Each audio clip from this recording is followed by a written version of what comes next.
ادھر آ جائیں بھائی، گھوم کے یہاں پر آ جائیے۔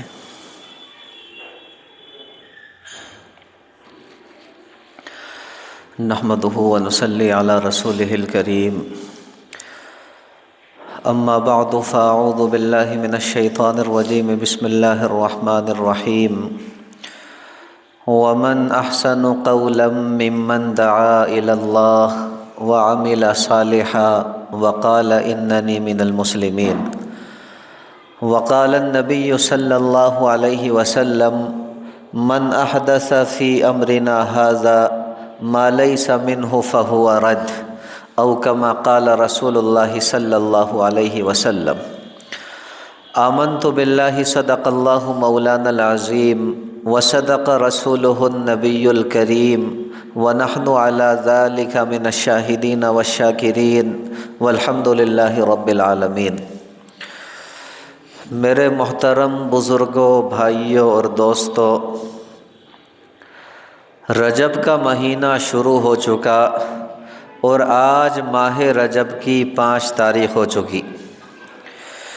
اس ماہ مبارک کے بارے میں لوگوں کے درمیان طرح طرح کی غلط فہمیاں پھیلی ہوئی ہیں، جن کا ازالہ اور جن کا دور کر دینا میں مناسب سمجھتا ہوں۔ اس لیے آج اسی عنوان سے متعلق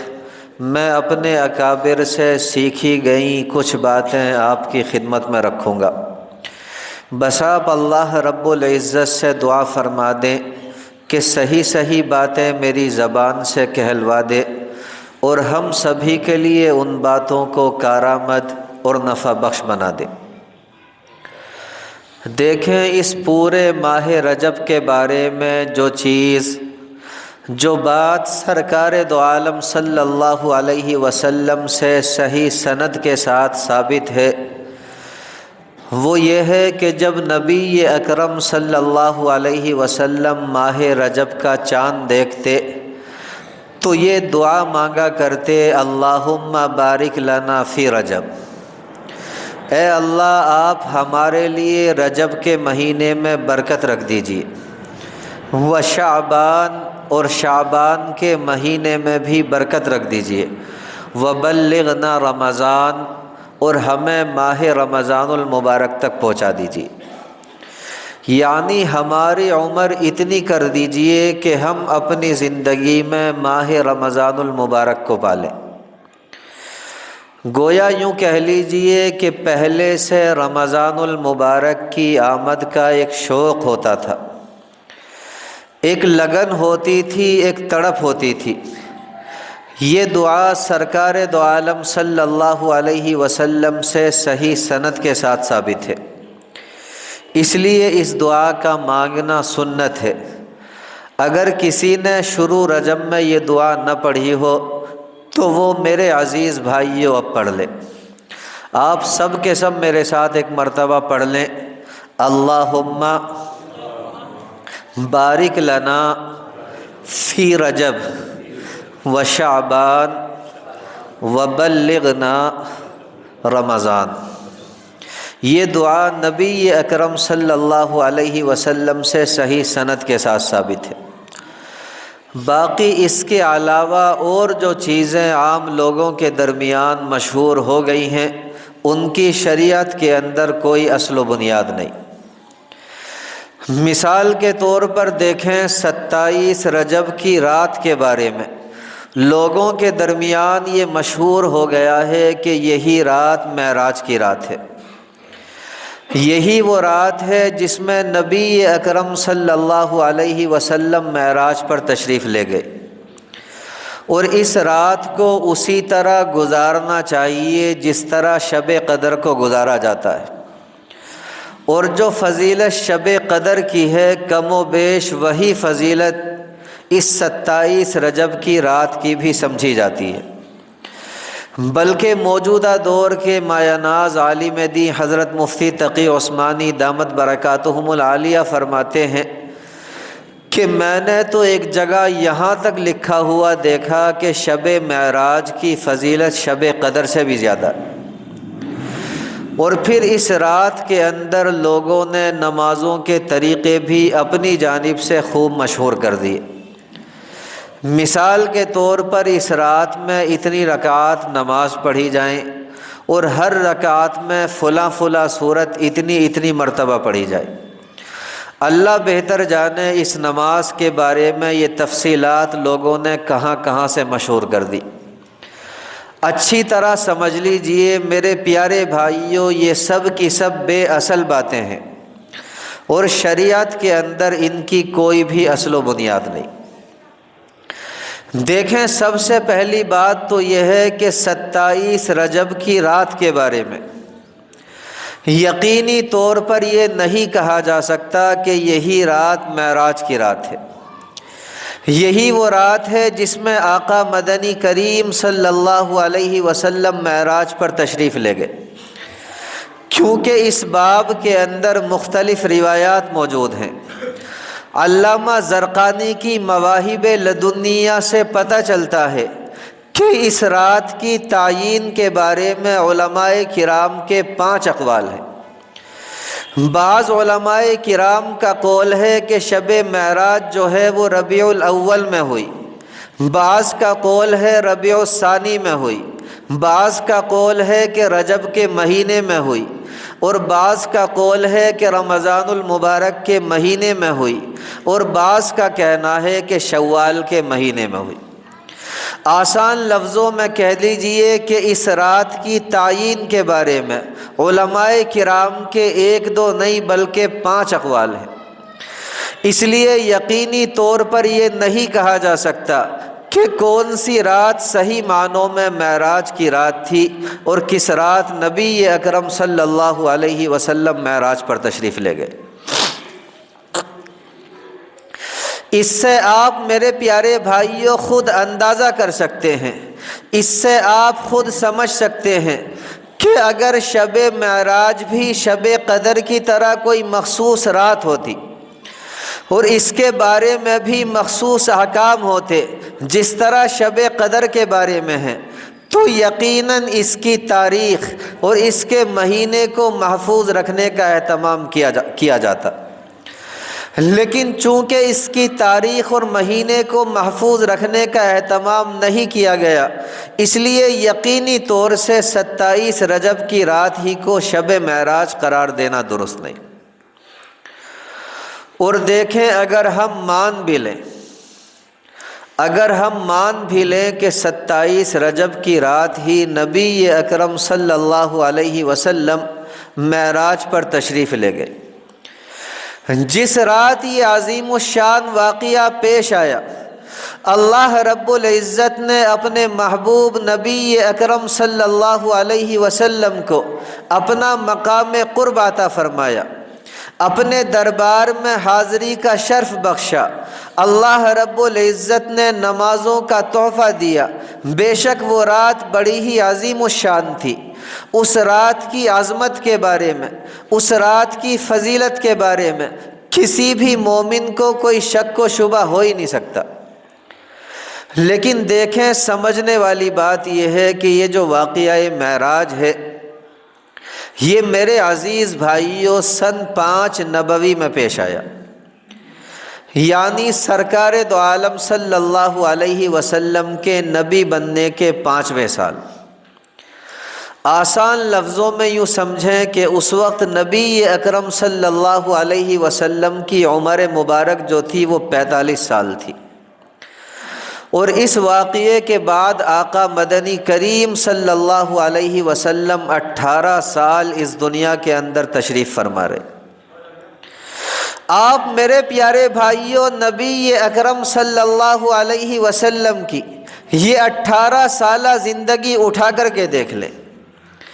آپ نبی اکرم صلی اللہ علیہ وسلم کی اس 18 سالہ زندگی کا مطالعہ کر لیں۔ یقین جانیں، ان 18 سالوں کے دوران کہیں سے کہیں تک یہ ثابت نہیں کہ نبی اکرم صلی اللہ علیہ وسلم نے اس شب معراج کے بارے میں کوئی خاص حکم دیا، یا اس کو منانے کا اہتمام کیا ہو، یا یہ فرمایا ہو کہ اس رات میں جاگنا، اس رات میں عبادت کرنا ایسے ہی اجر و ثواب رکھتا ہے جس طرح شب قدر کے اندر جاگنا اجر و ثواب رکھتا۔ نہ تو سرکار دو عالم صلی اللہ علیہ وسلم کا ایسا کوئی ارشاد ثابت،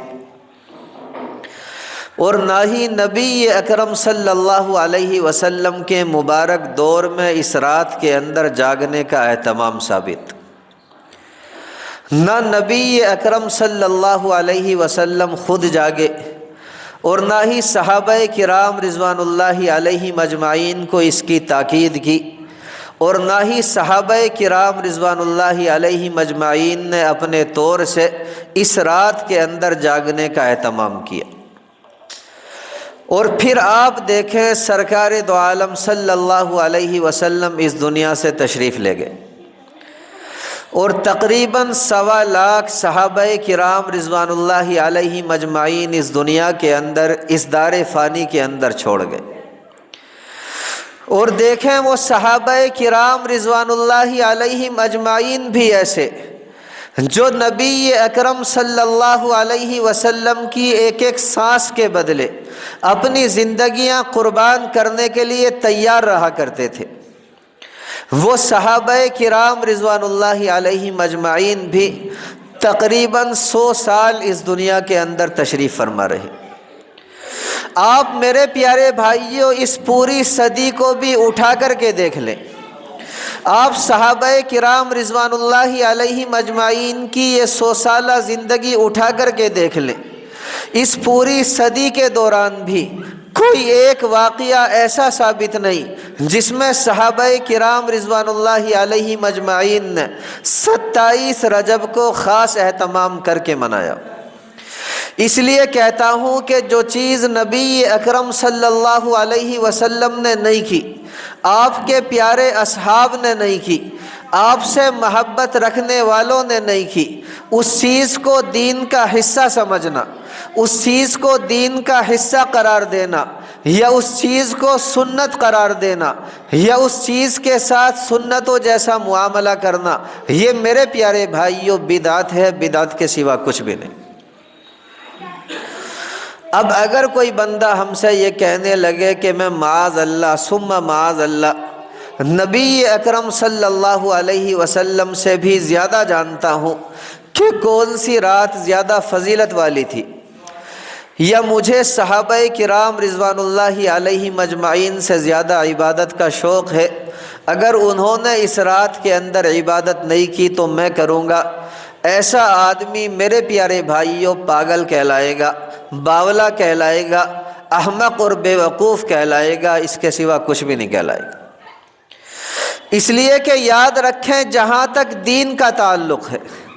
جہاں تک دین کا تعلق ہے صحابہ کرام رضوان اللہ علیہ مجمعین، اسی طرح تابعین تبع تابعین علیہم الرحمہ، یہ وہ مبارک ہستیاں ہیں جو دین کو ہم سے زیادہ اچھی طرح جاننے والے ہیں، جو دین کو ہم سے زیادہ اچھی طرح سمجھنے والے ہیں، اور جو دین پر ہم سے کہیں زیادہ اچھی طرح عمل کرنے والے ہیں۔ اس لیے کہتا ہوں کہ میرے پیارے بھائیوں اس رات کے اندر عبادت کا خاص اہتمام کرنا بدعت ہے۔ یوں تو یاد رکھیں ہر رات اللہ رب العزت کی، اور اللہ رب العزت جس رات میں جس عبادت کی بھی توفیق دے دیں وہ بہتر ہی بہتر۔ اس لیے آپ آج کی رات بھی جاگ لیں، کل کی رات بھی جاگ لیں، اور جب 27 رجب کی رات آئے تو اس رات میں بھی جاگ لینا، لیکن خاص 27 رجب کی رات ہی میں جاگنا اور اسے زیادہ فضیلت والا سمجھنا، یہ میرے پیارے بھائیوں کسی بھی طرح درست نہیں۔ اللہ رب العزت اس کائنات کے اندر بسنے والے ہر مومن کو سنتوں کے مطابق صحیح سمجھ اور عمل کی دولت سے مالا مال فرما دے۔ اسی طرح دیکھیں میرے عزیز بھائیوں، ایک مسئلہ ہے 27 رجب کے روزے کا۔ اس روزے کو بھی ہمارے بعض بھائی بڑی ہی فضیلت والا سمجھتے ہیں، بالکل اسی طرح جس طرح عرفہ یعنی 9 ذی الحجہ کا روزہ فضیلت والا ہے، اور عاشورہ یعنی 10 محرم کا روزہ فضیلت والا ہے، ٹھیک اسی طرح ہمارے بعض احباب اس روزے کو بھی بڑی ہی فضیلت والا سمجھتے ہیں، اور اسے 1000ویں کا روزہ کہا کرتے ہیں، جس کا مطلب یہ ہے کہ اس ایک روزے کا ثواب 1000 روزوں کے ثواب کے برابر ہے۔ تو اچھی طرح سمجھ لیں کہ اس سلسلے میں ایک دو روایتیں ملتی تو ہیں، لیکن میرے عزیز بھائیوں صحیح سند کے ساتھ ایک بھی روایت ثابت نہیں۔ آپ کو یقین نہیں آتا تو پھر آپ سنیں، یہی ہماری مہرولی کے اندر، یہی اسلام کالونی کے اندر علامہ شیخ عبدالحق محدث دہلوی علیہ الرحمہ کا مزار ہے۔ آپ کی ایک کتاب ہے ما ثبت بالسنہ، اس کتاب کے اندر آپ مصنف ابن ابی شیبہ اور طبرانی کے حوالے سے یہ حدیث مبارکہ نقل کرتے ہیں۔ آپ یہ روایت نقل کرتے ہیں کہ عمر فاروق رضی اللہ تعالی عنہ کے مبارک دور کے اندر بعض لوگ 27 رجب کا خاص اہتمام کر کے روزہ رکھنے لگے۔ جب عمر فاروق رضی اللہ تعالی عنہ کو پتہ چلا کہ لوگ 27 رجب کا اہتمام کے ساتھ روزہ رکھ رہے ہیں، تو چونکہ ان کے یہاں دین سے ذرا سا بھی ادھر یا ادھر ہونا ممکن نہیں تھا، اس لیے عمر فاروق رضی اللہ تعالی عنہ فوراً نکل پڑے، اور آپ نے باقاعدہ ایک ایک آدمی کو پکڑا اور پکڑ کر زبردستی کھانا کھلایا، اور اس سے فرمایا کہ میرے سامنے کھانا کھا اور اس بات کا ثبوت دے کہ تیرا روزہ نہیں ہے۔ اور فرمایا یہ رجب کیا چیز ہے؟ آپ نے فرمایا کہ رجب وہ مہینہ ہے جسے دور جاہلیت کے اندر، جسے زمانہ جاہلیت کے اندر محترم سمجھا جاتا تھا، لیکن جب اسلام آیا تو پھر اس بات کو چھوڑ دیا گیا۔ یعنی باقاعدہ عمر فاروق رضی اللہ تعالی عنہ نے ایک ایک آدمی کو زبردستی پکڑ کر اہتمام کے ساتھ کھانا کھلایا۔ آپ نے یہ عمل اس لیے فرمایا تاکہ بدعت کا سد باب ہو جائے، یعنی بدعت کی جو جڑیں ہیں وہ بالکل ختم ہو جائیں۔ اس لیے کہتا ہوں کہ میرے پیارے بھائیوں، 27 رجب کے روزے کو زیادہ فضیلت والا سمجھ کر کے رکھنا، یہ میرے عزیز بھائیوں کسی بھی طرح درست نہیں۔ باقی اگر کسی کو رکھنا ہے تو صرف اتنا سوچ لے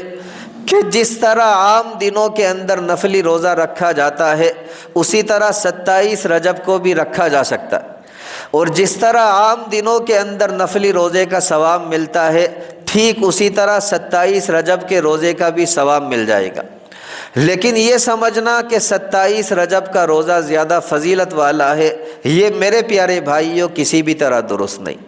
اللہ رب العزت ہر مومن کو حقیقت حال سے آگاہ فرما دے۔ اسی طرح دیکھیں، آخر میں ایک اور بات رکھ دوں، دیکھیں شب معراج کی تو پھر بھی کچھ اصل ہے، کیونکہ اس رات نبی اکرم صلی اللہ علیہ وسلم اتنے اعلیٰ مقام پر تشریف لے گئے۔ لیکن اس سے بھی آگے بڑھ کر آج کل ہمارے معاشرے میں جو چیز فرض و واجب کے درجے میں پھیل گئی، میرے عزیز بھائیوں، اس بلا اور اس مصیبت کا نام ہے کونڈے۔ اب تو کونڈے کیا، کونڈے شریف ہو گئے کہ اگر کسی نے 22 رجب کو کونڈے نہیں کیے تو وہ بس مسلمان ہی نہیں۔ دیکھیں، نماز پڑھے نہ پڑھے، روزہ رکھے نہ رکھے، زکوٰۃ دے نہ دے، گناہوں سے بچے نہ بچے، لیکن کونڈے ضرور کرے۔ اور اگر کوئی بیچارہ نہ کرے یا کرنے والوں کو منع کر دے تو اس کے اوپر لعنت اور ملامت کی جاتی ہے، اسے یہ کہا جاتا ہے کہ صحیح معنوں میں یہ پکا مسلمان نہیں۔ اللہ بہتر جانے کہ یہ کونڈے کہاں سے نکل آئے۔ میرے پیارے بھائیوں، قرآن مقدس کے اندر ان کا کوئی ثبوت نہیں ملتا۔ آپ احادیث مبارکہ اٹھا کر کے دیکھ لیں، ان کے اندر اس کا کوئی ثبوت نہیں ملتا۔ آپ صحابہ کرام رضوان اللہ علیہم اجمعین کی زندگیوں کا مطالعہ کر لیں، صحابہ کرام کی زندگیوں کے اندر اس کا کوئی ثبوت نہیں ملتا۔ آپ تابعین، تبع تابعین علیہم الرحمہ کے حالات پڑھ لیں، اور تو اور بزرگان دین کی زندگیوں کو پڑھ کر کے دیکھ لیں، ان کی زندگیوں کا مطالعہ کر لیں، میرے پیارے بھائیوں، ان کی زندگیاں بھی اس عمل سے بالکل خالی نظر آتی۔ لیکن اس کو اتنا ضروری اور فرض و واجب سمجھا جاتا ہے کہ اس دن گھر کے اندر دین کا کوئی کام ہو نہ ہو، لیکن کونڈے ضرور ہو۔ وجہ اس کی یہ ہے کہ میرے پیارے بھائیوں، اس کے اندر ذرا مزہ سا آتا ہے، اس کے اندر ذرا لذت سی آتی ہے، اور ہماری جو قوم ہے وہ لذتوں اور مزے کی خوگر ہو گئی۔ ہوتا یہ ہے کہ حلوہ بن رہا ہے، پوریاں پک رہی ہیں، عورتوں کی آر جار ہے، ایک میلہ ٹھیلا سا لگا ہوتا۔ اس لیے شیطان نے ہمارے دل میں یہ بات ڈال دی کہ اس دن آپ دین کا کوئی کام کریں نہ کریں لیکن کونڈے ضرور کریں۔ کسی کہنے والے نے بڑی اچھی بات کہی، اس نے کہا کہ حقیقت روایات میں کھو گئی اور یہ امت خرافات میں کھو گئی۔ یہ سچ میں خرافات ہیں، اس لیے اللہ رب العزت سے دعا کریں میرے لیے، اپنے لیے اور اس کائنات کے اندر بسنے والے ہر مومن کے لیے، کہ اللہ رب العزت ہم سب کی خرافات سے حفاظت فرمائے، اور جو سنتوں کے مطابق صحیح اعمال ہیں ان اعمال کو اپنانے کی توفیق مرحمت فرمائے۔ وما علینا الا البلاغ۔